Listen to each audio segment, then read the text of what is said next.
अध्यक्ष ITI संगठन वाराणसी के पांडेपुर स्थित एक केंद्र में all India private ITI TP संगठन के द्वारा पत्रकार वार्ता की गई। पत्रकारों को संबोधित करते हुए संगठन के लोग टीपी ट्रेनिंग पार्टनर द्वारा ये आरोप लगाया गया कि प्रधानमंत्री कौशल विकास योजना के माध्यम से देश भर में लाखों अकुशल प्रशिक्षणार्थियों को प्रशिक्षित कर रोजगार की मुख्य धारा से जोड़ने का काम किया, परंतु सरकार द्वारा उनका प्रशिक्षण व जो केंद्र सरकार के कौशल विकास एवं उद्यमशीलता मंत्रालय द्वारा वहन किया जाना था, किंतु 9 माह व्यतीत हो जाने के बाद भी अभी तक भुगतान नहीं हो पाया है।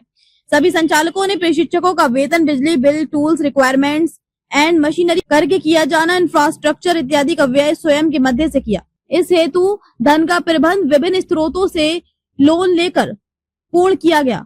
भुगतान न होने के कारण उक्त लोन का निस्तारण न हो पाने से सभी टीपी संचालक के लिए संकट का विषय बना हुआ है।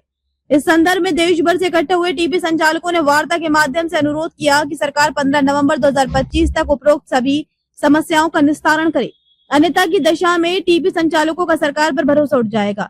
इसके पश्चात देश भर के सभी संचालक जंतर मंतर दिल्ली में इकट्ठा होकर अपना विरोध प्रदर्शन करने के लिए बाध्य होंगे। इस अवसर पर आशुतोष श्रीवास्तव, पवन चौधरी, मार्कंडे सिंह, मनोज कुमार, डॉक्टर पुरुषोत्तम कुमार यादव, राकेश सिंह, जनार्दन शर्मा, उधम सिंह यादव, लाल बहादुर यादव, आदित्य यादव, जितेंद्र, सुनील सिंह, अमन द्विवेदी एवं बड़ी संख्या में लोग मौजूद रहे। मेरा नाम डॉक्टर पुरुषोत्तम कुमार यादव है। मैं गोरखपुर जनपद से। डॉक्टर साहब, क्या मामला है पूरा?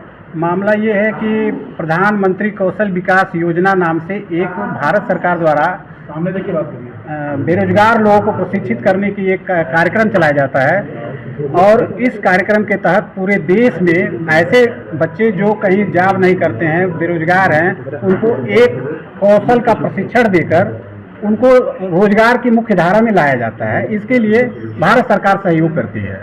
भारत सरकार की योजना है कि अधिक से अधिक बेरोजगार लोग इससे प्रशिक्षण प्राप्त करके अपने स्वरोजगार में या कहीं कोई प्राइवेट जॉब में भी जा सके, जिससे प्रति व्यक्ति आमदनी बढ़ सके। क्या बता रहे थे, कुछ बकाया? अभी कितने बच्चों को आपने किया और क्या समस्या हुई? पूरे देश में करीब 5000 कौशल विकास केंद्रों में यह प्रशिक्षण प्रदान किया गया। इसके अलावा कुछ सोसाइटीज के माध्यम से भी कौशल विकास प्रशिक्षण का कार्यक्रम चलाया गया। बड़ी बड़ी इंडस्ट्रियों को भी बड़े बड़े टारगेट दिए गए, जिसके तहत उन्होंने बच्चों को ट्रेनिंग दिया। अब मामला यह है कि लगभग 8800 करोड़ रुपए सरकार ने पास किया था, उसके बाद भी हम सभी सेंटर वालों को पैसा नहीं मिल पा रहा है, क्योंकि वो ये कहते हैं कि फंड ही नहीं है। जबकि पूरे देश में जब भी कोर्स चलाया गया तो सरकार की तरफ से 30% की धनराशि जो है एडवांस में आती है। क्या लगता है कौन सी सरकार द्वारा लुभावने वादे दिए गए थे? क्या जी लुभावने ऐसा ही है, लेकिन ऐसा हमेशा से ये रहा है कि प्रधानमंत्री कौशल विकास योजना का कोई भी केंद्र चलता है तो 30% धनराशि पहले आ जाती थी।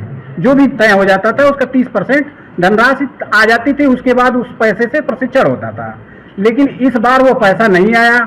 उसके पश्चात बाकी की धनराशि 2 किस्तों में और आती है, वो भी नहीं आया। और इस उम्मीद पर सारे सेंटर वाले अपना ट्रेनिंग अपने खर्चे से कर्ज लेकर कहीं से व्यवस्था करके बिजली का बिल, स्टाफ का जो भी पैसा है देना, जो ट्रेनिंग दे रहे हैं, इसके अलावा टूल्स, इक्विपमेंट, मशीनरी की व्यवस्था करना, ये सारी चीज़ें करने के पश्चात जो भी खर्च हुआ उसको सरकार ने कभी 1 रुपये का मदद नहीं किया, जबकि यह अनुबंध रहता था कि सारा पैसा सरकार देगी। बात की जाती है भुगतानों के कारण।